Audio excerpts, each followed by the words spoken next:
Son las 2:06 y vamos a desarrollar este tema que el Señor ha puesto en mi corazón. Tiene que ver con el temor y el servicio. Diga conmigo: el temor y el servicio. Josué capítulo 24, los que tengan gusto de recibir el estudio, levanten su mano ahora. Levante su mano para que mi hermano Javier le mire su mano levantada. Solamente van a llegar a los que han levantado su mano, por favor. A usted le van a dar el estudio, los que tienen su manita levantada, porque queremos que usted lo acepte, el estudio, para que usted lo desarrolle con nosotros. No queremos por obligación de algo que usted lo va a poner por ahí. Queremos que sea valorado, sea trabajado, sea orado, y queremos que sea usted bendecida y bendecido con esta palabra. Josué capítulo 24, ¿lo tienen? Vamos a estar leyendo el versículo 1 al 16. Dice así la palabra. El título de este mensaje es, hermanos, digan conmigo por favor, dejando un legado. Yo les pregunto a algunos de ustedes, ¿qué es un legado? Cuando nosotros hablamos la palabra legado, ¿qué podríamos decir que es un legado? ¿Alguien me puede ayudar?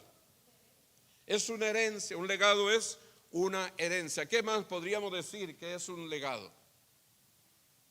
Una enseñanza, eso es un legado, lo que nosotros le enseñamos a nuestros hijos desde que están creciendo, ¿verdad?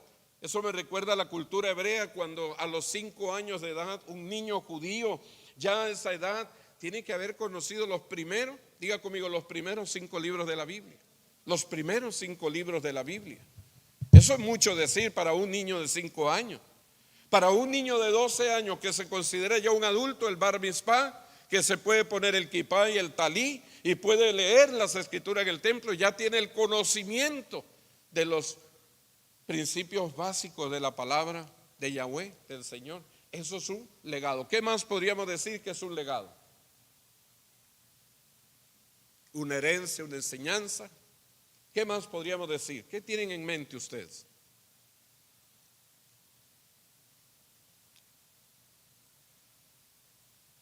Vamos a decir que un legado, para los que están tomando nota, ahí hay una lineecita en el estudio que dice notas. Usted puede usarlo para que se ayude a escribir si no trae con qué anotar.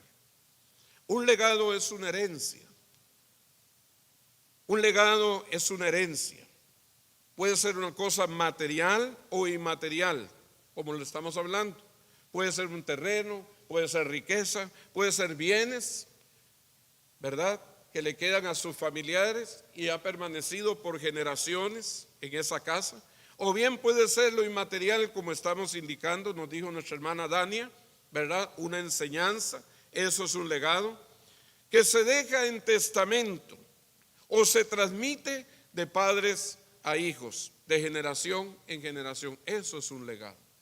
¿Y por qué yo le he puesto a este estudio dejando un legado? Porque precisamente Josué, hermano, siendo uno de los caudillos, de los líderes de Israel, que ha estado por el cruce desde la salida de Egipto en Éxodo capítulo 12, el cruce del Jordán, la conquista de Jericó, y que ha visto los milagros extraordinarios de Dios y cómo Dios, con mano fuerte y poderosa, como enseña la palabra, ha conducido a este pueblo hasta la tierra prometida.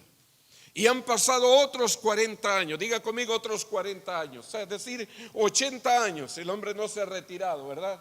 Algunos dicen, ya llamamos ahí al IRS para ver a qué edad nos podemos retirar, ¿verdad? Y algunos dicen, bueno, usted puede retirarse a los 62, a los 65, si cotiza y quiere un poquito más de dinero, 70 años se puede retirar. Mire, Josué no se había retirado, no estaba pensando en la pensión que recibiría.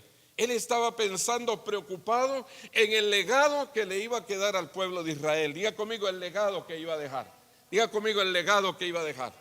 ¿Quiénes de ustedes, hermanos, nosotros los que estamos hoy aquí o ahí en pantalla, nos estamos preocupando por dejar un legado, a lo mejor material, una herencia, algo que quisiéramos dejar de nuestros bienes para nuestros hijos y los hijos de nuestros hijos. Pero la pregunta es, ¿cuántos de nosotros nos estamos esforzando por dejar un legado espiritual a nuestros descendientes? ¿Cuántos dan gloria a Dios? ¿Cuántos nos estamos preocupando, hermanos? Primero por nuestra vida espiritual y nuestra relación con el Señor y nuestro crecimiento con Él, para poder impartir una herencia espiritual que se pueda delegar a nuestros hijos y a los hijos de nuestros hijos. ¿Cuántos alaban al Señor? Y a lo mejor alguien dirá, pastor, ¿y por qué preocuparse de ahora? Pues hermano, con mucho más razón hay que preocuparse, porque la Biblia nos enseña que son días difíciles, en que hay confusión espiritual, política, religiosa, confusión económica en todos los aspectos, donde se está perdiendo la identidad, donde se están dejando los valores, los principios que Dios estableció a través de su palabra, cuando más deberíamos de estarnos preocupando. ¿Alguien puede decir amén? ¿Por dejar qué, pastor? Dejar un legado, una herencia. Es cierto, bueno, que el Señor viene pronto, lo esperamos aquí y ahora, pero hermano, también confiamos que el Señor está dando oportunidad a este mundo de arrepentimiento, de búsqueda de Él. ¿Cuántos dicen amén? Y que mientras Él viene, nosotros tenemos que esforzarnos, diga conmigo, esforzarnos por dejar un legado a nuestros hijos y a los hijos de nuestros hijos. Pero más que lo económico o lo material, un legado espiritual, donde ellos vayan a permanecer firmes en la fe que ha sido dada una vez a los santos. ¿Estamos de acuerdo? Porque hermano, le voy a decir algo. No sé si esto entra aquí, pero cuando usted se puede ver a sí mismo lo que es ahora en el Señor, usted es el fruto de un legado espiritual que hemos heredado de nuestros primeros padres de la iglesia.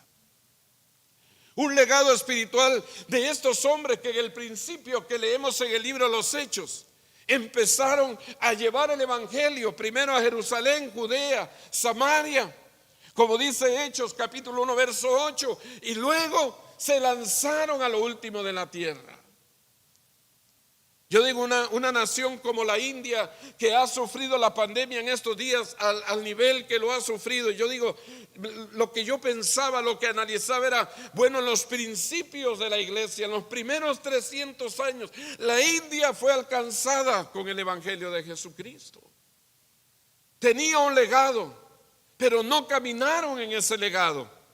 Sin embargo, hoy usted y yo, por gracia y misericordia de Dios que estamos aquí, es porque somos, diga conmigo, somos fruto del legado de estos primeros hombres que obedecieron a Dios para impartirnos el evangelio. ¿Alguien puede decir amén? Porque si no, no estuviéramos aquí. Alguien nos predicó, alguien nos trajo el evangelio, alguien nos trajo la gracia de Dios.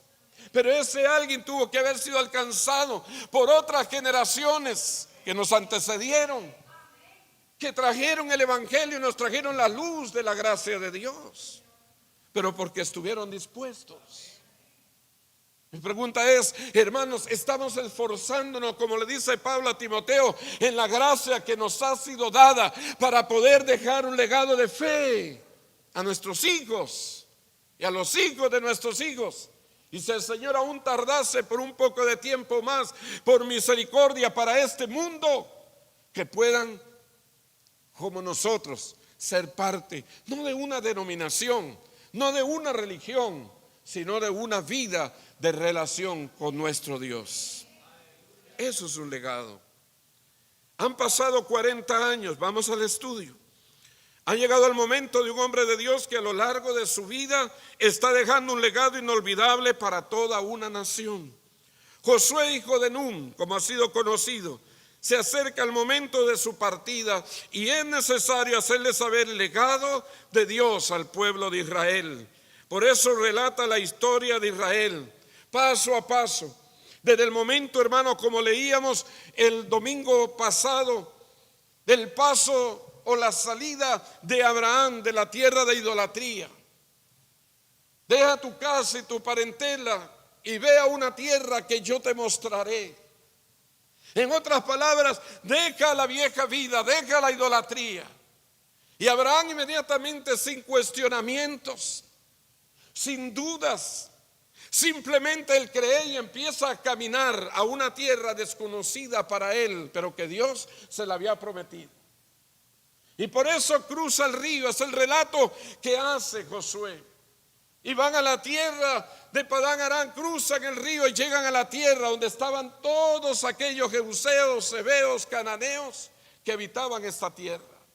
De todo el paso, después de la salida de Egipto, el cruce del Jordán, el derribamiento de los muros de Jericó, poseen la tierra, tierra de olivares, de fuentes de aguas, tierra próspera y bendecida por la cual ellos no tuvieron que trabajar, hermanos. Sin embargo, que por el favor de Dios, diga conmigo, el favor de Dios se lo estaba entregando ahí. Eso me hace pensar, hermanos, en el precio que pagó Jesús por nosotros en la cruz. Mas el herido fue por nuestras rebeliones, molido por nuestros pecados. El castigo de nuestra paz fue sobre él. Por su llaga fuisteis vosotros curados. ¿Cuánto dan gloria a Dios? A él le costó, fue el precio, su propia vida en la cruz, muerte, resurrección, ascensión, para que usted y yo disfrutemos por lo que nunca trabajamos. Disfrutemos de la gracia y de la misericordia de Dios, y aún así muchos no lo entienden y no lo valoran. Qué triste. Hermano, yo le diría una cosa: si hoy el infierno estuviera frente a nosotros y la cruz de Cristo estuviera frente a nosotros, y el Señor nos diera, por favor, míreme acá, una visión del infierno, del fuego ardiente, donde el gusano nunca muere, donde tinieblas estarán por siempre y el tormento perpetuo estará en las mentes de todos aquellos que estarán en ese lugar, y tuviéramos la cruz, hermano, ensangrentada, y tuviéramos al Maestro muriendo por nosotros frente a nuestros ojos, yo le garantizo que ninguno de nosotros, si nos ponen a decidir por cuál, ninguno escogería el infierno. ¿Cierto o no? A ver, me preocupa que alguien no diga nada. ¿Cierto o no? Me preocuparía. Jamás escogeríamos el infierno, nunca escogeríamos la condenación eterna, nunca escogeríamos el tormento eterno y las tinieblas de afuera y el lugar donde el gusano nunca moriría. Mas al contrario, correríamos a la cruz de Jesús, lo abrazaríamos, lloraríamos, nos quebrantaríamos y le diríamos: gracias, Señor, por tu misericordia, y abrazaríamos la gracia de Dios. ¿No es cierto, hermanos? ¿Y por qué después de abrazarla, que tampoco la valoramos? Porque el infierno sigue ahí todavía, la cruz no. Él estuvo en la cruz, mas él no está en la cruz. Él estuvo en el sepulcro, mas el sepulcro está vacío, mas el infierno sigue ahí.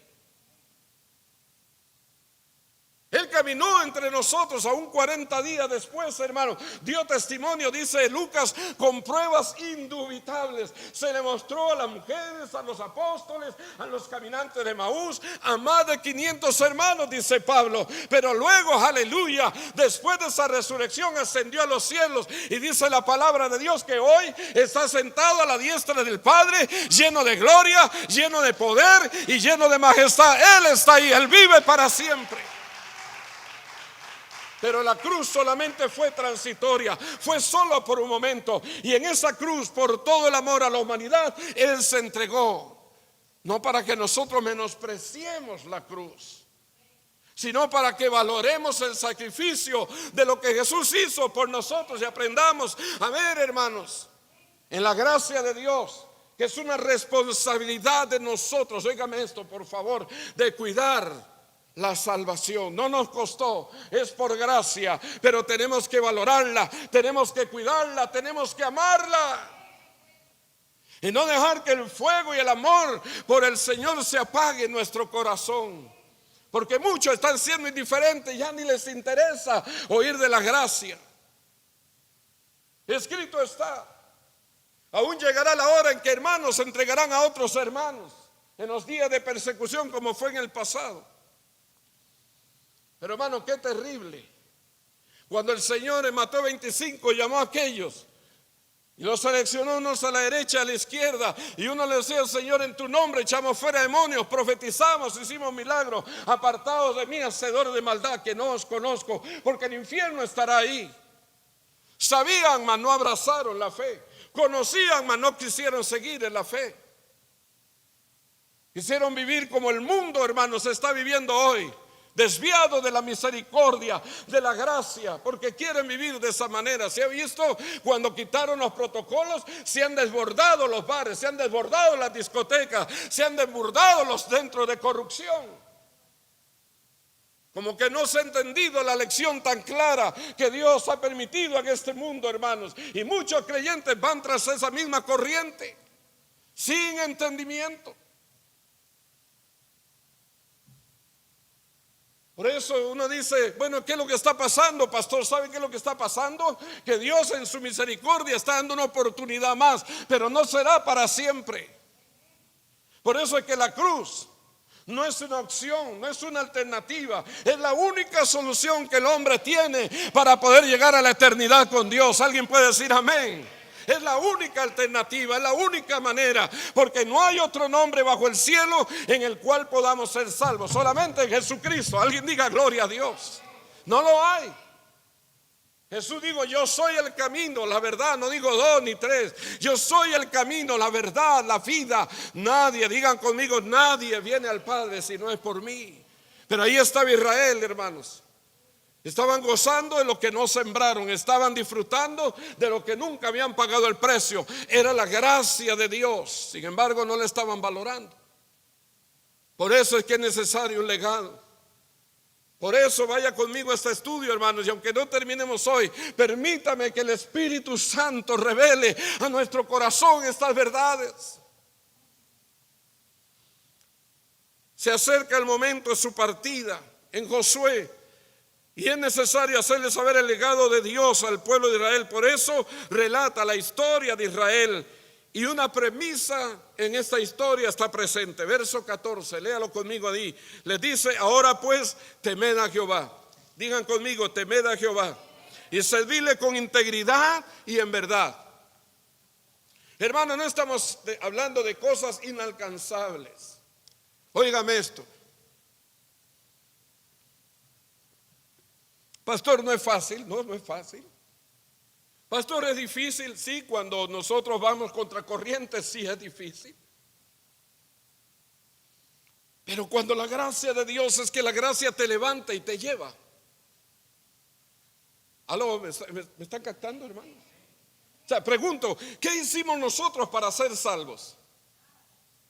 ¿Cuál es el esfuerzo? ¿Cuál es la obra que tú y yo hemos hecho para ser salvos? Una decisión. Pero usted no tuvo que sudarse, ni trabajar, no, simplemente usted tomó una decisión en su corazón, usted creyó. ¿Cuántos alaban al Señor? Romanos 10:9, si confesares con tu boca que Jesús es el Señor, creyeres en tu corazón que Dios le levantó de los muertos, serás salvo. ¿Alguien puede decir amén? Esa es la gracia de Dios. Pues esa misma gracia que te salvó, hermano, es la misma gracia que te hace servir, que te hace vivir. No, pastor, es que me cuesta mucho la vida cristiana. No es fácil. Deja que la gracia te lleve. Deja que la gracia te conduzca. Porque por eso es la fe. La fe es un don de Dios. 1 Corintios 12 habla de la fe como un don dado por el Espíritu Santo de Dios. ¿Cuántos dicen amén? Y si hay fe en tu corazón, simplemente vive para Dios, camina para Dios y le sirves a Dios. No estamos hablando de cosas inalcanzables. Mire lo que le dice Josué, el verso 14. Ahora pues temed a Jehová, le dice al pueblo, y servidle con integridad y en verdad. Quitad entre vosotros los dioses a los cuales que sirvieron vuestros padres al otro lado del río y en Egipto. ¿Y servid a quién? ¿Servid a quién? ¿Me están siguiendo ahí, hermanos? Entonces, en primer lugar, vamos a ir al elemento. Temed a Jehová. Es uno de los aspectos que debemos de rescatar hoy. Tal vez no se ha perdido el amor, pero se ha perdido el temor. Yo amo a Dios, nadie está discutiendo eso. Vieron hombres preciosos de Dios, hermano, que fallaron, cometieron errores. Nunca se perdió el amor. Siempre usted podía hablar con algunos de ellos y habló sobre o preguntó sobre el amor de Dios en sus corazones. Ellos responden, nunca lo dejé de amar. Pero sí se puede perder el temor. Cuando se pierde el temor, hermanos, se puede hacer y vivir En tantas cosas de la vida, hermanos, que hacen perder el enfoque, la visión, el propósito de Dios. Escúcheme bien. Tal vez no se ha perdido el amor, pero se ha perdido el temor. Recuerda que en los procesos de Dios, el temor de Dios nos hace permanecer. Este es un principio que quiero que subraye ahí. Recuerda que en los procesos de Dios, el temor de Dios nos hace permanecer. Porque lo amamos, vivimos, nos movemos, somos, como dice Pablo en Hechos 17.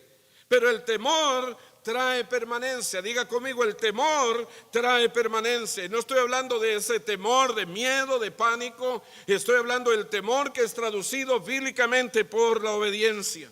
Todos los que estamos aquí, todos, estoy seguro, anhelamos el fin de nuestra salvación, ¿cierto o no? Como el ejemplo que acabo de poner, el infierno está aquí, la cruz está aquí. Jamás decidiríamos el infierno, correríamos a la cruz.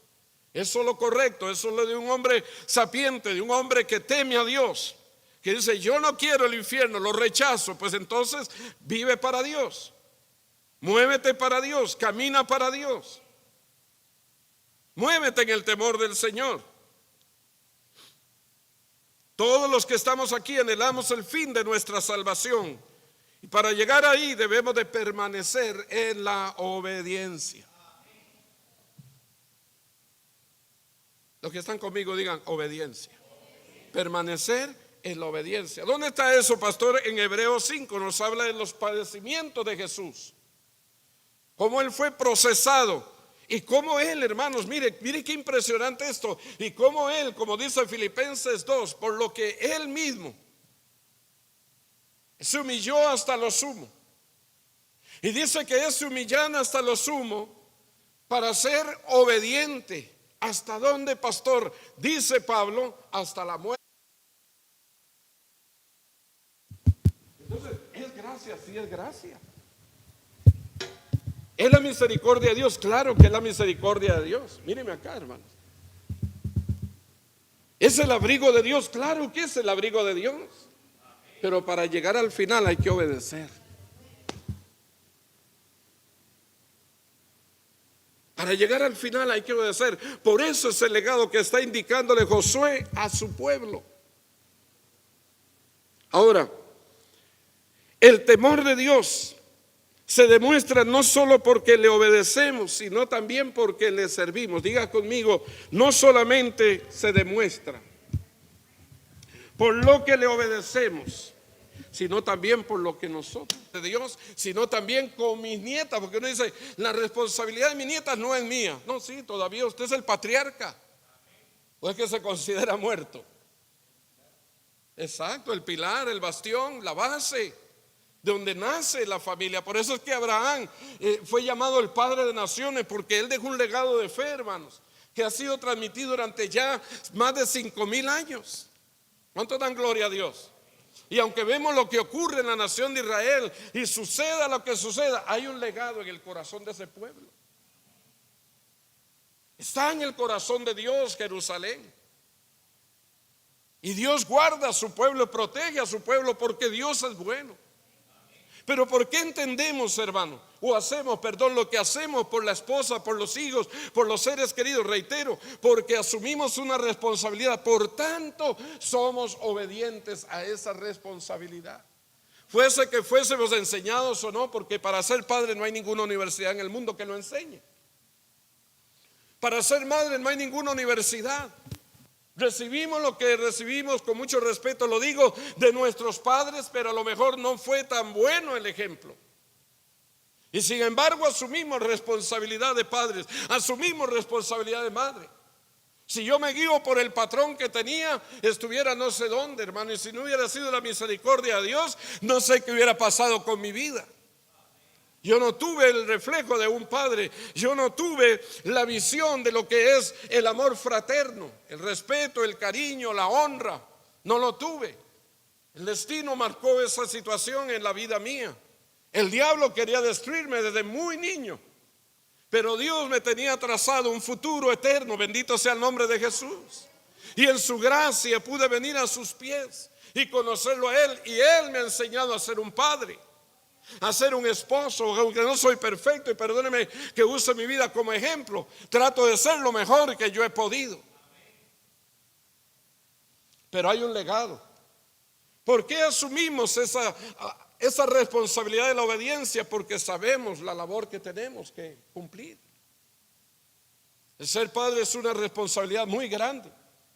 No solamente de proveer económicamente, de enseñar, es de ser un testimonio, de ser un ejemplo en la manera de pensar, de actuar, de hablar, hermanos.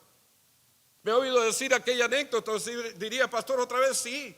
El padre que iba saltando las rocas, él iba saltando, cruzando la quebrada, y su hijo venía atrás saltando también con él. Y de pronto su papá le dice, ten cuidado, papito, no sea que te me vayas a caer. Y él dice, no, papi, ten cuidado tú donde pones los pies, porque donde tú los pongas yo los voy a poner también. Eso es un legado. Pero ¿por qué aprendemos a obedecer esa responsabilidad? Y por eso se sale a trabajar, y por eso se sale a luchar. Porque hay que llevar el cuidado, el sustento, el abrigo a la casa. Hay biles que pagar, hay una casa que atender, hay una esposa, hermano, a la que proveer. Y cuando se entiende eso, se resume en obediencia. ¿Cuánto más con Dios cuando se entiende lo que es la responsabilidad de la salvación? ¿Alguien puede decir amén? Porque Hebreos 2 dice, si los ángeles que desobedecieron recibieron retribución por sus hechos, ¿cuánto mayor castigo pensáis que recibirán aquellos que han desobedecido? Eso es duro. Y dice, ¿cómo escaparemos nosotros? Dice el Espíritu Santo, si descuidamos una salvación tan grande. Y esto no es amenaza, eso es una advertencia, hermano. Cuando usted va a velocidad y la curva que va hacia Huesen le dice 25 millas por hora, baje los 45 y vaya a 25. Es una advertencia que le va a proteger la vida. Si el SAI me dice 25 y yo voy a 60, lo más seguro que la fuerza centrípeta va a hacer que mi carro se deslice, hermano, y yo no lo pueda dominar y voy a pegar contra el paredón. Y puede ser bastante fatal el accidente. ¿Me estoy explicando? Cuando el Señor nos pone advertencias en el camino, no es por amargarnos la vida, no es por imponernos, hermano, sino por prevenirnos el accidente del mundo y del pecado y del juicio eterno. ¿Alguien puede ver esa enseñanza? Las advertencias protegen tu vida. Si el SAI te dice a 25, ve a 25, hermano, no tienes que ir a 45 ni a 60. Si te dicen no vayas por ese camino porque hay hombres trabajando y porque la carretera está en derrumbe y usted lo hace, puede traer una tragedia. Ese es Dios en su palabra, enseñándonos. Por eso es que muchas veces creyentes que se desvían, se apartan, se alejan, porque no conocen las advertencias de Dios, no conocen el legado espiritual. Este libro lo tienen, hermano, en el Salmo 91 en la sala o en el Salmo 23 de exhibición, y no lo están viviendo de acuerdo a lo que Dios enseña. No están empapándose, perdónenme la expresión, llenándose de la palabra de Dios, de las indicaciones divinas para poder vivir en este mundo hostil. Segundo lugar, Josué entra en estos dos aspectos, temor y servicio. Diga conmigo, temor y servicio. Por la razón de que uno trae como resultado lo otro. O sea, la obediencia trae como resultado el servicio. El temor, que es el principio de la sabiduría, la obediencia, Proverbios 1:7, trae como resultado el servicio. Es interesante porque cuando estudiamos la adoración en profundidad, de acuerdo a la Biblia, la adoración es sinónimo de servicio. Josué en este legado nos da dos parámetros o guías a seguir en cuanto a agradar a Dios. Diga conmigo, agradar a Dios. En el temor y en el servicio. Lo he llamado la escalada del agrado de Dios. Usted me diría, pastor, ¿cómo puedo servirle al Señor? Bueno, aquí están los parámetros. Y son dos. Número uno, dice servirle con integridad. Diga conmigo, integridad. ¿Cuál es el significado? La definición del diccionario con respecto a la palabra integridad dice que se traduce en honestidad, se traduce en respeto por los demás, en corrección, en responsabilidad, en control emocional, en autorrespeto, porque hay personas que no se respetan ni a sí mismas. No estoy hablando aquí, hermano, estoy hablando de una manera general. ¿Cómo, pastor, es eso? Bueno, por ejemplo, cuando Jesús dice que amaremos a nuestro prójimo como a quienes. ¿Perdón? Amarás a tu prójimo como a ti mismo. Pero si no ha aprendido a amarse a sí mismo, ¿cómo puede amar a los demás? O sea, uno tiene que entender, hermano, el autorrespeto, la autoestima, el autovalor de nosotros mismos. Voy a decirle algo que usted se va a reír y a lo mejor va a despertar a algunos que otros. Pero alguna vez usted se ha besado a sí mismo. Usted se va a reír por lo que le voy a decir. ¿Se ha besado usted mismo alguna vez? Es imposible, ¿verdad?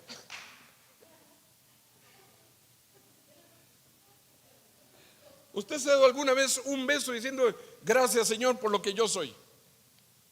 Gracias, Señor, por mi vida. Gracias, mi Señor, por lo que tú hiciste, como tú me formaste, como tú me hiciste. Yo estoy feliz, estoy contento. Yo no tengo que estar pensando en ser Miss Universo o Mr. Charles Atlas. Yo no tengo que estar intentando ser aquel o el otro. No, tú me hiciste así.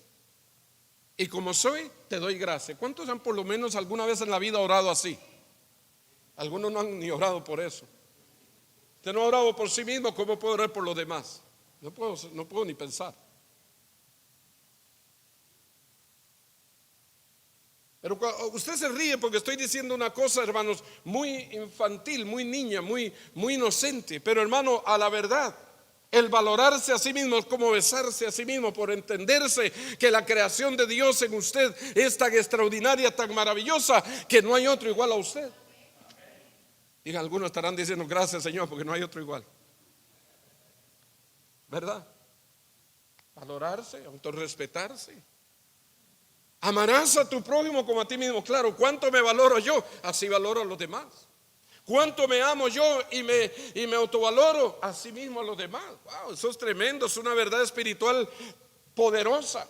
Es el segundo de los más grandes mandamientos. El primero es amar a Dios sobre todas las cosas. El segundo, amar al prójimo como a sí mismo. Pero ¿cómo podemos amar a los demás si no nos estamos amando a nosotros mismos? No nos estamos valorando. No hay que ser narcisista, hermanos, se quedó para la filosofía. El principio de Dios en su palabra es como a sí mismo.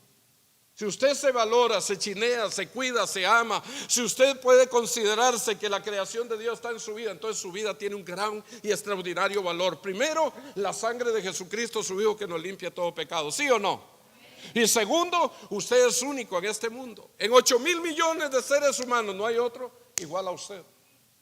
Ni un hijo, ni una hija suya, ni un pariente suyo, nadie. Los genes que están en usted, hermano, las huellas digitales, el iris del ojo, su propia vida, hermano, es única. Por eso es que Dios, en su gracia y misericordia, trata individualmente con cada uno de nosotros para traer y sacar de nosotros lo mejor de sí. ¿Cuántos alaban al Señor? Eso es parte de la integridad.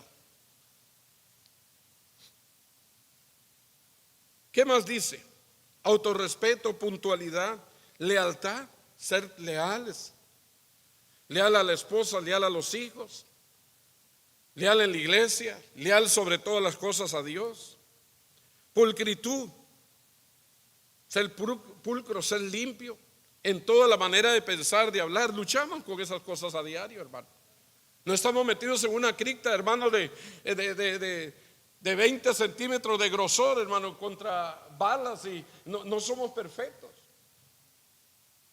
Ante los pensamientos, ante las acciones o palabras, tiene que haber un autocontrol de nosotros mismos. Y como dice Pablo, todo pensamiento, digan conmigo, todo pensamiento, llevarlo cautivo en la obediencia de Jesús. ¿Cuántos alaban a Dios?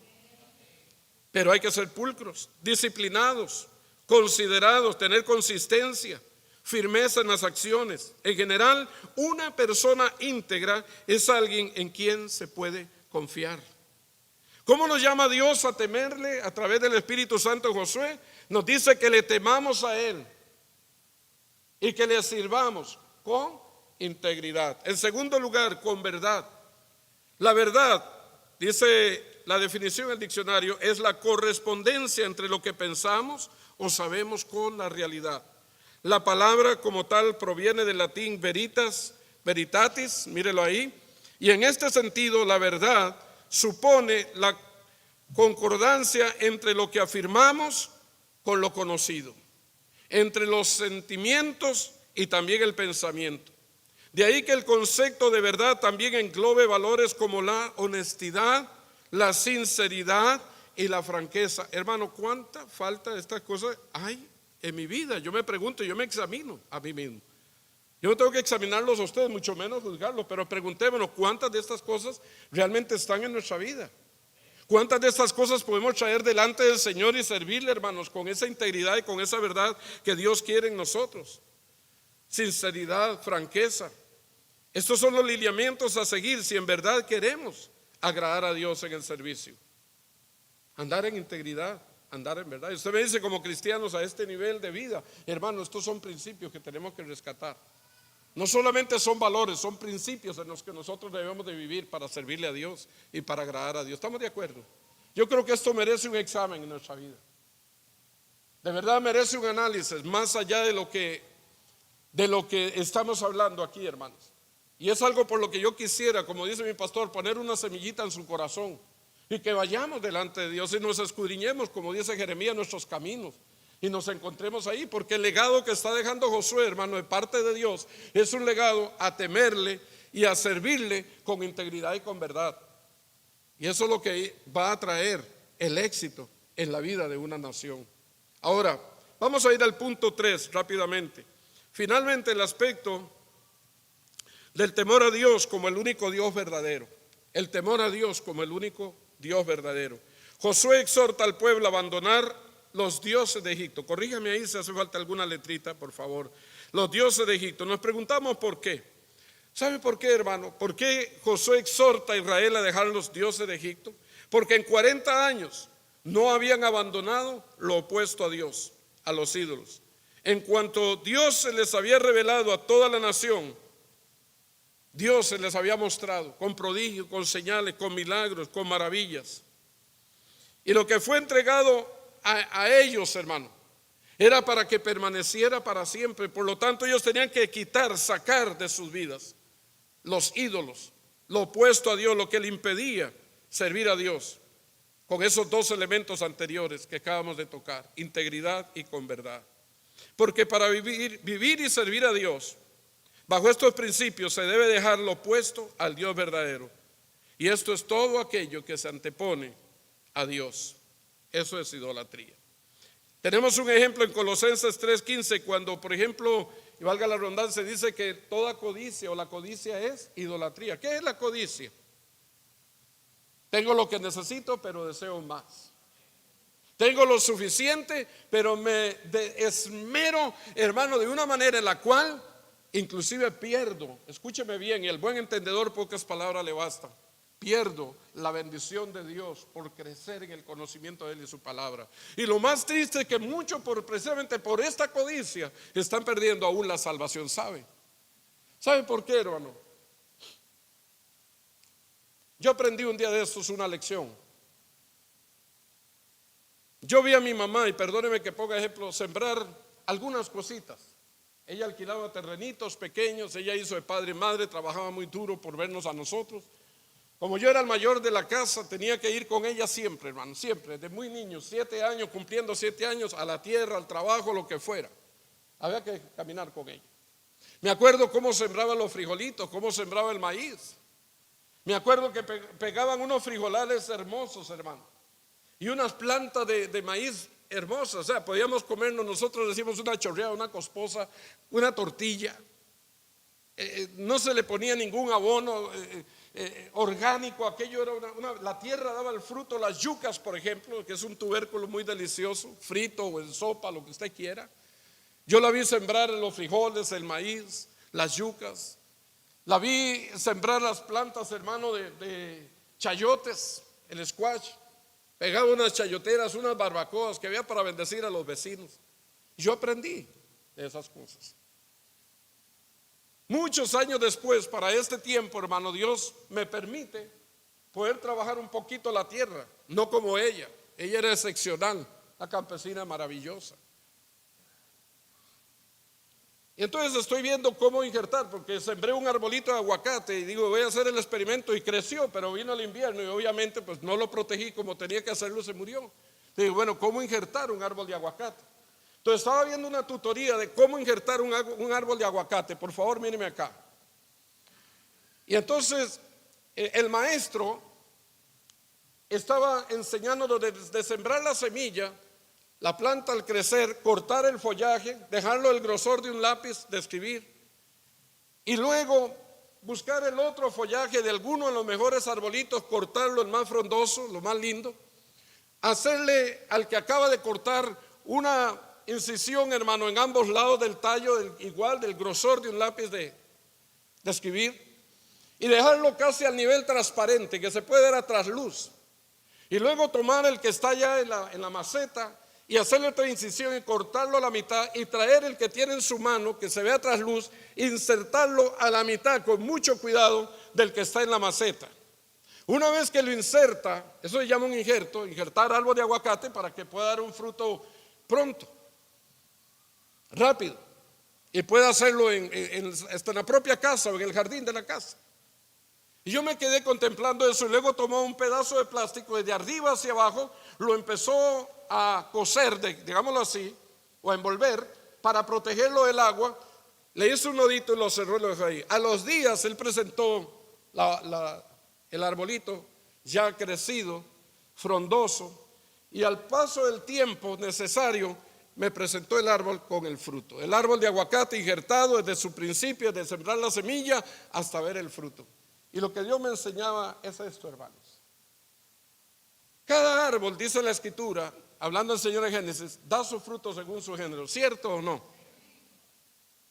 sea, el árbol de aguacate fue injertado para dar un fruto a su tiempo, pero lo que va a dar por la naturaleza del injerto, obviamente, es el aguacate. No puede ser de otra manera. No se puede tomar de otro árbol e injertarlo, hermano, y ponerlo ahí, porque no tiene sentido. Va contra naturaleza. Yo me puse a pensar en la vida de nosotros como cristianos. Por favor, escucha esto. Hermano, cada cristiano da el fruto según su género. Ahora sí lo puse a pensar. ¿Cómo, pastor? Todos somos cristianos. Sí, todos somos creyentes. Todos podemos estar bajo un mismo techo. Todos podemos adorar a Dios. Todos podemos cantar. Todos podemos hacer todo lo que nosotros podamos hacer para Dios. Y cada uno en su tiempo y en su lugar. Pero no podemos demandar de uno y de otro lo que no tiene, porque va a dar de acuerdo al fruto que hay en él. Por eso es que el Espíritu Santo es tan claro aquí, hermano, cuando en Gálatas 5:22 generaliza y nos dice: más el fruto del Espíritu. ¿Qué es? Es algo que tiene que estar en todos nosotros. Pero ¿por qué no se da ese fruto, hermano? A lo mejor porque no ha llegado el tiempo. Y yo lo aprendí como pastor. Y yo dije, como pastor, yo no puedo pedirle a una persona que dé lo que no tiene, hermano, que haga lo que no sabe. Y eso me ha dado mucha paz. ¿Sabe por qué? Porque cada uno en la medida de fe, dice Pablo, que hemos recibido. Pero hay principios que son universales, que son soberanos, como el temor a Dios, como el servirle a Dios con integridad y con verdad, que son elementos que son marcados por Dios en su palabra para que nosotros lleguemos al fin de nuestra salvación. No sé si quedó claro, pero usted lo puede ver otra vez en el video. Eso es lo que Dios puso en mi corazón y lo aprendí, hermano. Yo no puedo agarrar un árbol de marañón e injertarlo en el árbol de aguacate. No puedo hacer eso, hermano, porque cada semilla va a dar según su género. Cada uno de nosotros, de la medida de fe, la revelación de Dios. Pero la voluntad de Dios es que todos demos el fruto. ¿Cierto o no? Que todos demos fruto. Mas el fruto del Espíritu es amor, y consecuente a esto dice que es gozo, es paz, es paciencia, es bondad, es fe, es templanza, es mansedumbre. Y ¿sabe qué es lo más lindo de esto, hermanos? Contra tales cosas no hay ley. Usted puede caminar en libertad. Simplemente no use la libertad como libertinaje, y no deje que la gracia de Dios le sea robada de su vida. Porque ¿cómo? Dice Hebreos 2, escaparemos nosotros si descuidamos una salvación tan grande. Decíamos que la codicia es un ejemplo que es idolatría. Usted tiene lo suficiente, está bendecido, está contento. Dele a Dios lo que corresponde, honre a Dios con sus bienes, sirva a Dios con lo que es y lo que está en usted. Y no deje que la codicia robe la bendición de tener al Dios verdadero.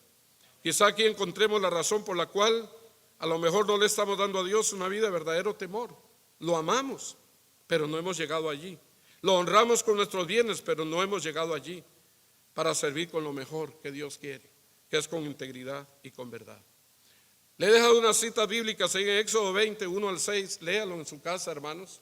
Léalo en su casa para que lo estudie. La otra cita está en Oseas. Oseas es una palabra muy fuerte que está ahí. Yo la estaba leyendo esta mañana. No sé si usted quiere y me permite. Oseas capítulo 4, cuando habla primero, Éxodo 20. El Señor dice: no te harás imagen ni semejanza a lo que está arriba en los cielos, abajo en la tierra, ni ninguna cosa creada. No te inclinarás, no te postrarás a ellas, no le adorarás. Porque yo soy Jehová santo, celoso, que visito la maldad de los padres hasta la tercera y cuarta generación. Y hago misericordia con aquellos que amo, la multitud de millares. Pero si usted va conmigo a Oseas 4:12, vea qué tan duro, porque Dios reprende la idolatría, porque el pueblo de Israel 40 años después seguían llevando consigo los ídolos. Pastor, yo no me inclino, yo no me postro, pero qué cosas se anteponen más que a Dios en tu corazón. Eso puede llegar a ser idolatría. Oseas 4:12 dice: mi pueblo al ídolo de madera pregunta y el leño le responde, porque espíritu de fornicaciones los hizo errar y dejaron a su Dios para fornicar. Y si usted sigue leyendo, ahí puse ese pasaje: el pueblo sin entendimiento caerá. Cuando el pueblo no quiere obedecer, cuando el pueblo no quiere recibir, entonces hay caída. Y en Jeremías capítulo 10, se lo dejo de tarea para que usted lo lea, en Jeremías capítulo 10, el versículo 1 al 6, ¿qué son los ídolos? Y el Salmo 115, tal vez usted quiera leerlo conmigo, el Salmo 115, búsquelo ahí en su Biblia, si no lo ha guardado todavía. Mire conmigo el Salmo 115. No quiero irme sin dejarles este pasaje de la Escritura tan precioso. El Salmo 115 dice: Dios y los ídolos. Por eso es que Dios es el Dios verdadero. No a nosotros, oh Jehová, si lo tiene conmigo, léalo. Dice: no a nosotros, sino a tu nombre da gloria, por tu misericordia, por tu verdad. ¿Por qué han de decir la gente: ¿dónde está ahora su Dios? Nuestro Dios está ¿en dónde? En los cielos. Todo lo que quiso, ha hecho. ¿Cuántos dicen amén? Los ídolos de ellos son plata y oro, obra de manos de hombres. Tienen boca, mas no hablan. Tienen ojos, mas no ven. Orejas tienen, mas no oyen. Tienen narices, mas no huelen. Manos tienen, mas no palpan. Tienen pies, mas no andan. No hablan con su garganta. Semejantes a ellos son los que lo hacen, y cualquiera que confía en ellos. Oh Israel, dice el Señor, confía en Jehová. Él es tu ayuda y tu escudo. ¿Cuántos alaban a Dios por eso?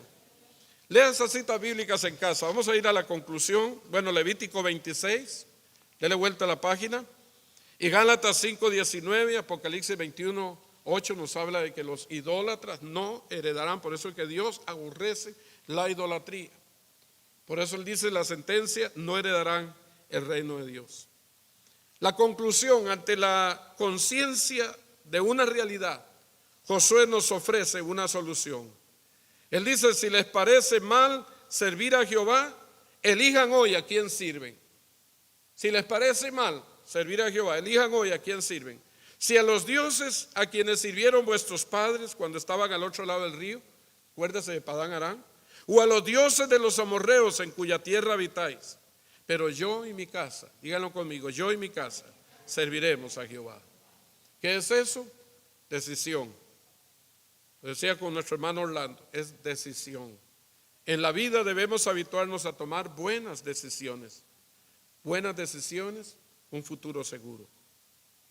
¿Cuál fue la respuesta del pueblo? En el verso siguiente, era de esperarse, ante el vislumbrar al único Dios verdadero que los había traído a la tierra prometida. Mire conmigo el versículo 16. ¿Alguien lo quiere leer desde ahí, por favor? Si está ahí en su Biblia. ¿Qué dice el versículo 16 de Josué 24?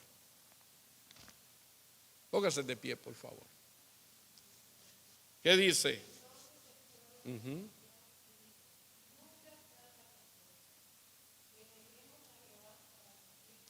Amén. Gracias, Suyapa. Nunca tal acontezca que dejemos a Yahweh, al Señor, a Jehová, para servir a otros dioses. Eso es decisión. Esa es la premisa, ese es el legado. Ustedes quieren ir tras otros dioses, es su decisión, pero yo en mi casa le vamos a servir a Dios. ¿Y qué dijo el pueblo? ¿Qué dijo el pueblo? La revelación de Dios ante el vislumbre de esa gloria, de todo lo que está sucediendo frente a sus ojos. Nunca tal acontezca. Hermano, que nunca tal acontezca en su vida, que usted deje de amar, de servir y de adorar a Dios. Puesto de pie. Pastor Jonathan va a pasar, nos despide, cerramos la transmisión y vamos a orar en el nombre de Jesús. Gracias, Señor.